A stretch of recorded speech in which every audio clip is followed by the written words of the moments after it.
En el año 2007, un grupo de científicos publicó en el Journal of Medicinal Food los resultados de un experimento que debería haber cambiado para siempre la forma en que vemos nuestra basura.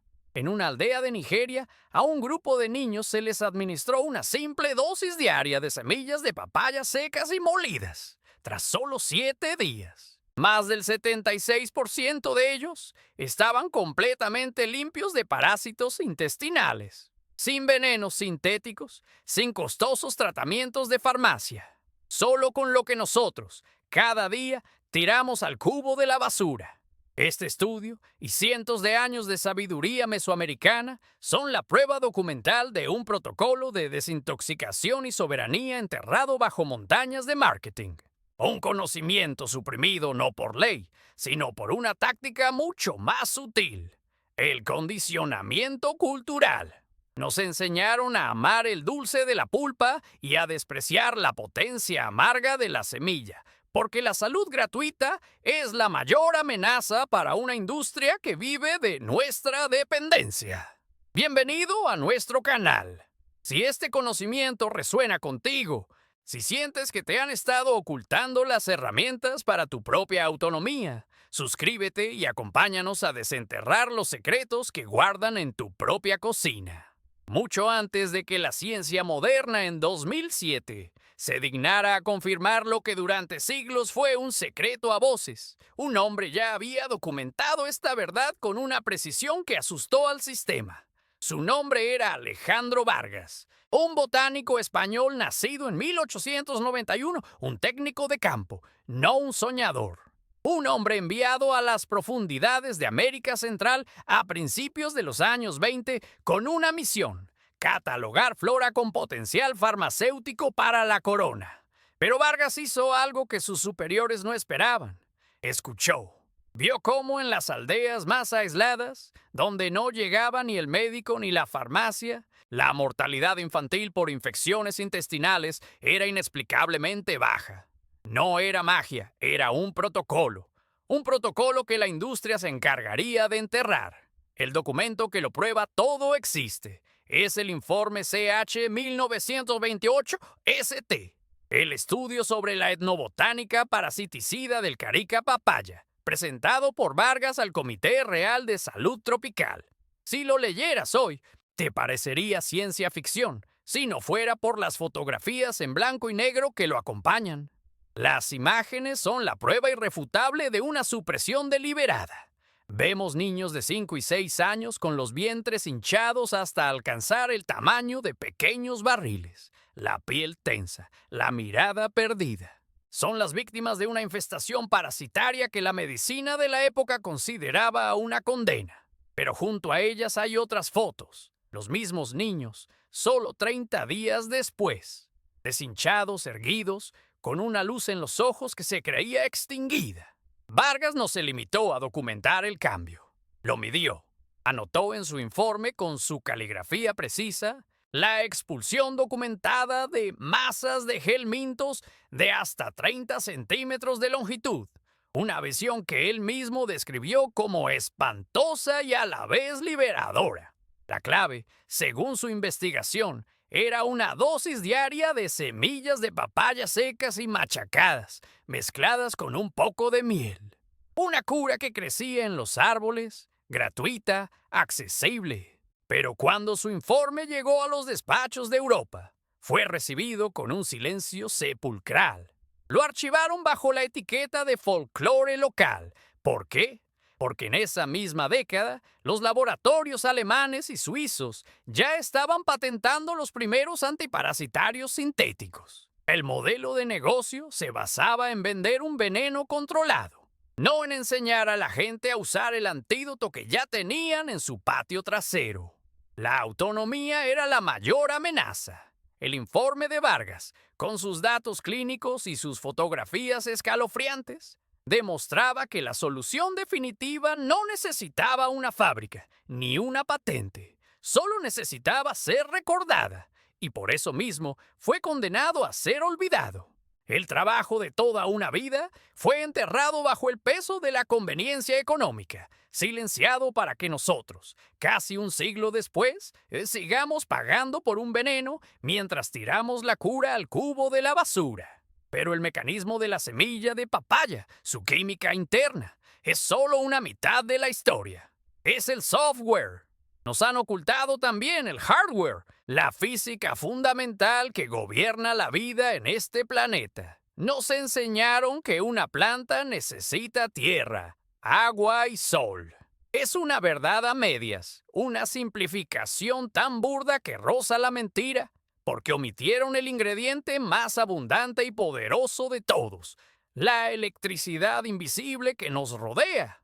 Entre la superficie de la Tierra y la ionosfera, a unos 80 kilómetros de altura, o existe una tensión constante, una diferencia de potencial eléctrico que los físicos llaman el gradiente de potencial atmosférico.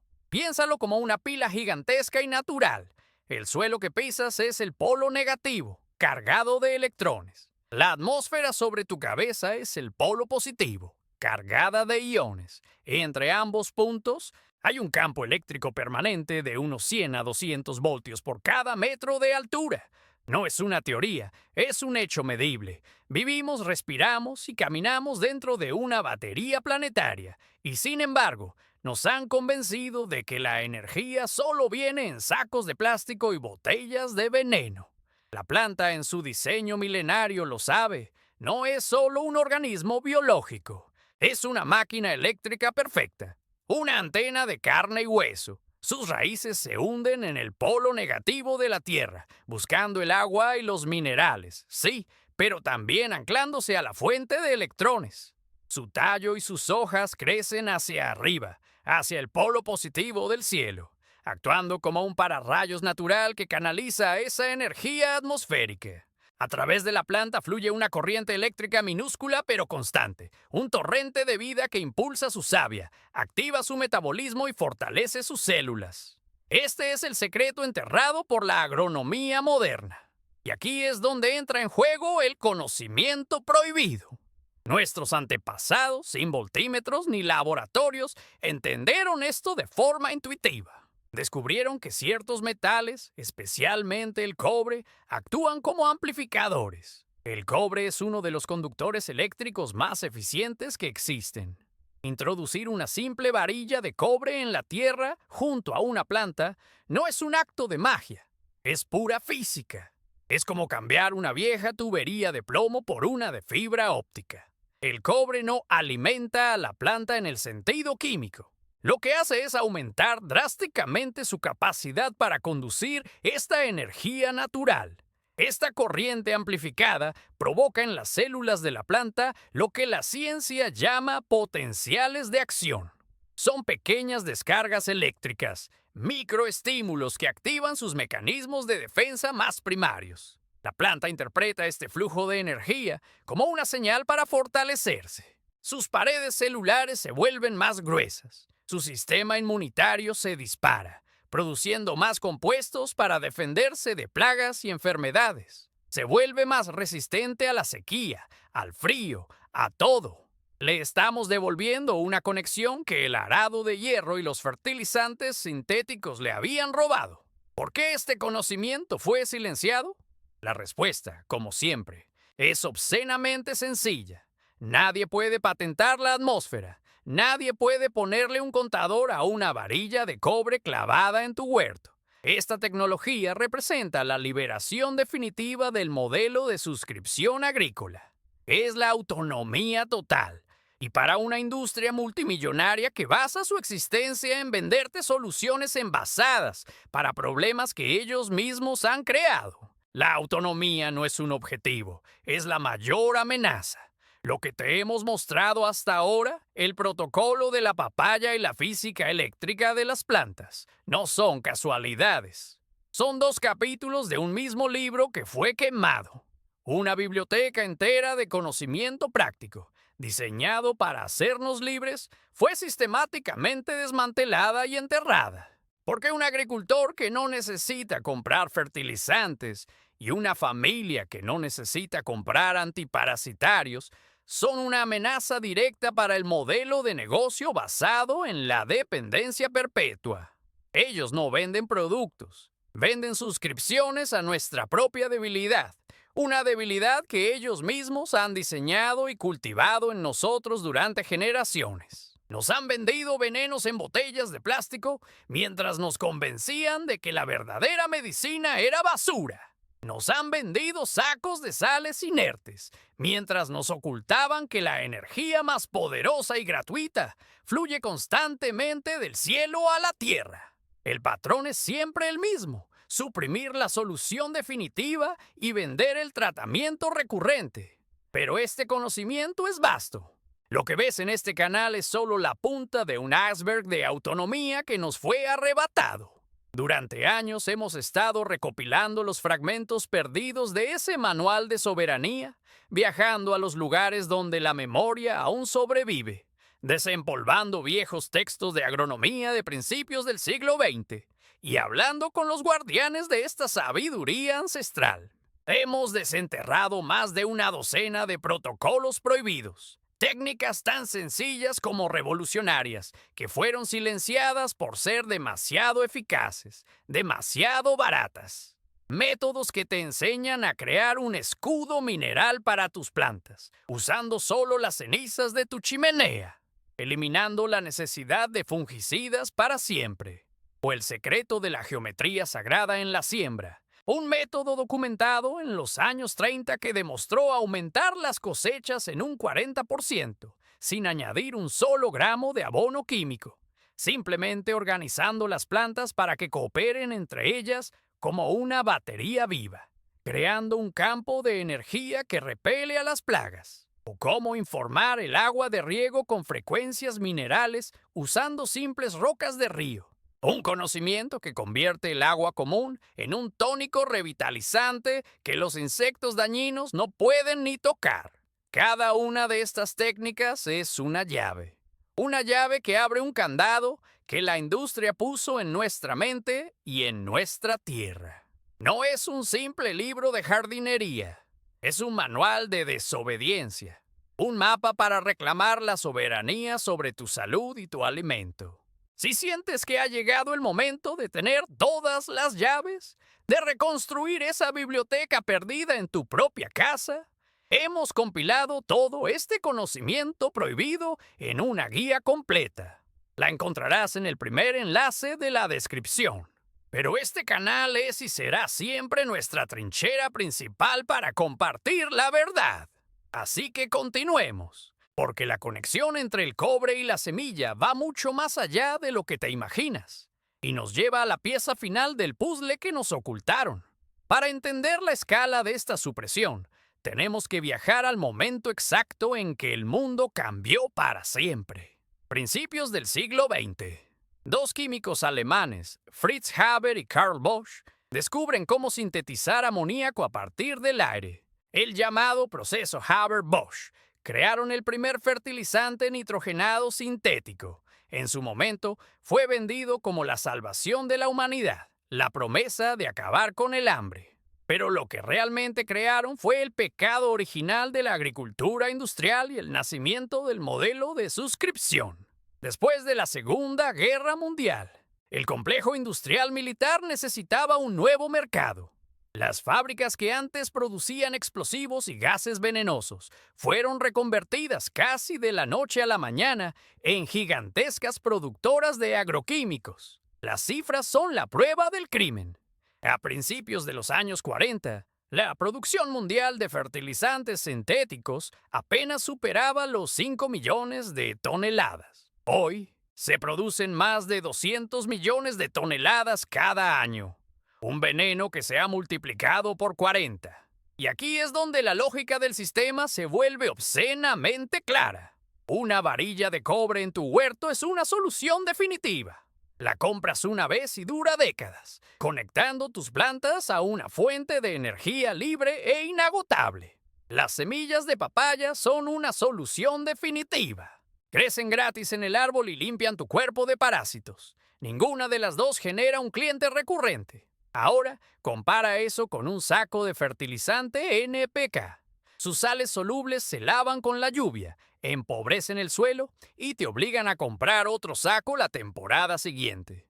Los pesticidas matan a las plagas, sí, pero también destruyen la vida microbiana que protegía a la planta de forma natural, haciéndola dependiente de más veneno el año que viene. No te venden una cura, te venden una muleta cada vez más cara. Es el modelo de negocio perfecto, basado no en la solución, sino en la adicción. Para que este modelo triunfara, tuvieron que silenciar el conocimiento antiguo, y lo hicieron con una brutal campaña de desprestigio. Las universidades, financiadas por estas mismas corporaciones químicas, empezaron a etiquetar la electrocultura y los remedios botánicos como pseudociencia. Las nuevas revistas agrícolas, llenas de publicidad de tractores y fertilizantes, se burlaban de la sabiduría de nuestros abuelos, llamándola superstición y cuentos de viejas. Convencieron a generaciones de agricultores de que eran ignorantes, de que la única verdad venía en un saco de plástico vendido por un hombre con bata blanca. Enterraron la autonomía bajo una montaña de propaganda para que nosotros, sus nietos, olvidáramos que la solución nunca estuvo en una tienda. Su modelo de negocio no es la agricultura, es la dependencia. Y tú eres el producto. Pero la verdad, por mucho que se intente enterrar, tiene la extraña costumbre de volver a germinar. Podrías pensar que la historia de Vargas y la sabiduría de nuestros abuelos son solo eso, historias, relatos románticos de un pasado que ya no existe. Ellos cuentan con que pienses así, cuentan con tu cinismo porque es su mejor escudo. Pero el conocimiento que silenciaron en los años 20 está resurgiendo con una fuerza imparable. Y no lo hacen viejos documentos amarillentos, sino en los servidores de las instituciones científicas más avanzadas del planeta. El salto temporal nos lleva a Asia, a un experimento a una escala que habría hecho llorar de emoción a Alejandro Vargas. La Academia China de Ciencias Agrícolas, una de las más grandes del mundo, llevó a cabo durante varios años un ensayo masivo sobre la electrocultura. No hablamos de unas cuantas macetas en un laboratorio.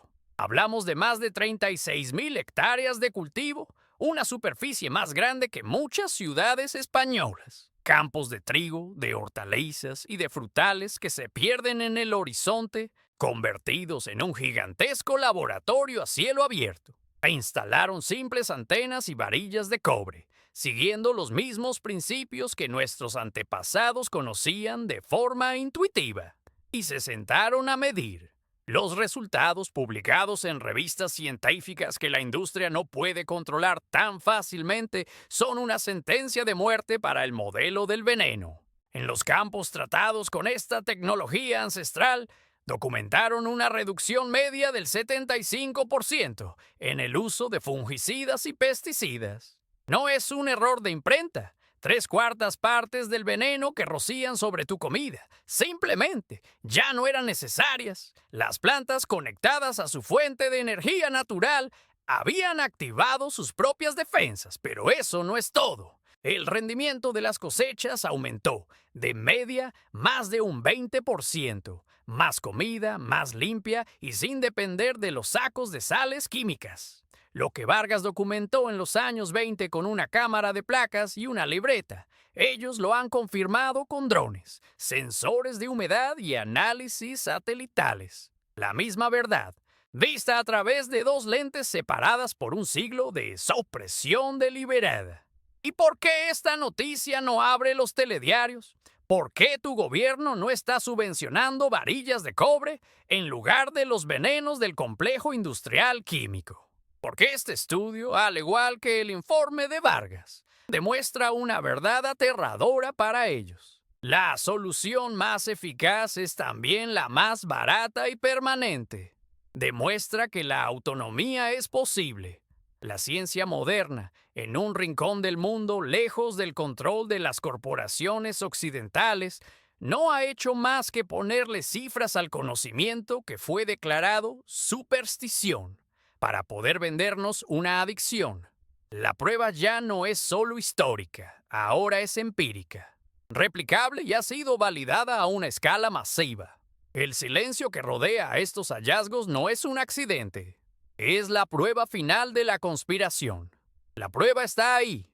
La ciencia moderna, cuando se le permite trabajar sin las cadenas de sus patrocinadores, no hace más que confirmar la sabiduría que fue enterrada. Pero este conocimiento no pertenece a un laboratorio en China ni a un informe archivado en España. Te pertenece a ti. Y ahora vamos a ponerlo en tus manos. Vamos a construir juntos una de estas antenas de energía libre. Es obscenamente sencillo y por eso mismo es tan peligroso para ellos. Necesitas un único material: alambre de cobre puro, desnudo, sin plástico, sin esmaltes. El alma del metal tiene que estar en contacto directo con los elementos. El grosor ideal está entre los 2 y los 4 milímetros de diámetro. Menos que eso y será una antena débil. Más, y es un desperdicio de material. Con 1 metro de este alambre es suficiente para empezar a ver la revolución en una sola de tus macetas. Ahora, el secreto que fue silenciado. La forma. Debes enrollar el alambre alrededor de un palo o un tubo de unos 5 a 8 centímetros de diámetro. Pero la dirección es crítica. Si estás en el hemisferio norte, como nosotros en España, debes enrollarlo en el sentido de las agujas del reloj, de abajo hacia arriba. Es la espiral de la vida, la misma dirección en la que crecen la mayoría de las plantas trepadoras, siguiendo el movimiento del sol. Estás construyendo no solo un conductor, sino una forma geométrica que resuena con los patrones de la creación. Deja unos 20 centímetros de alambre recto en un extremo, que será la raíz, y otros 20 centímetros en el otro, que será la antena. Y aquí viene la pieza de conocimiento que lo cambia todo, la que fue ridiculizada hasta hacerla desaparecer: la orientación. Esta antena no se clava en la tierra al azar. Tienes que usar una brújula, incluso la del móvil te sirve. La parte superior de la espiral, la antena que apunta al cielo, debe estar orientada hacia el norte magnético. Estás sintonizando tu planta con la frecuencia del planeta. Estás alineando su motor biológico con el campo magnético que la envuelve todo. Clava la raíz de cobre en la tierra junto al tallo de tu planta, a unos 10 centímetros de profundidad, no más. Esa es la zona donde la actividad microbiana y el intercambio de electrones con la Tierra son más intensos. ¡Ya está! Has construido una máquina que cosecha energía libre del aire y la inyecta directamente en la vida. Te dirán que es magia, que es pseudociencia. Quieren que lo dudes, que te rías y sigas comprando sus venenos embotellados. Pero te lanzo un desafío de riesgo cero. 1 metro de alambre de cobre cuesta menos que un café. Menos que el veneno más barato que te venden en la tienda de jardinería. Elige 2 plantas idénticas. En una, instala la antena. En la otra, no hagas nada. Y observa. No me creas a mí. Crea tus propios ojos. Conviértete en el científico de tu propia liberación. La única inversión es tu voluntad de cuestionar lo que te han enseñado. Y eso nos lleva a la pregunta final. ¿Qué te atreverías a construir, a cultivar, a sanar, si el dinero no gobernara el mundo? Suscríbete y activa las notificaciones, porque en el próximo archivo que vamos a abrir, te enseñaremos a construir un escudo mineral para tus plantas, usando algo que también tiras a la basura. La liberación continúa.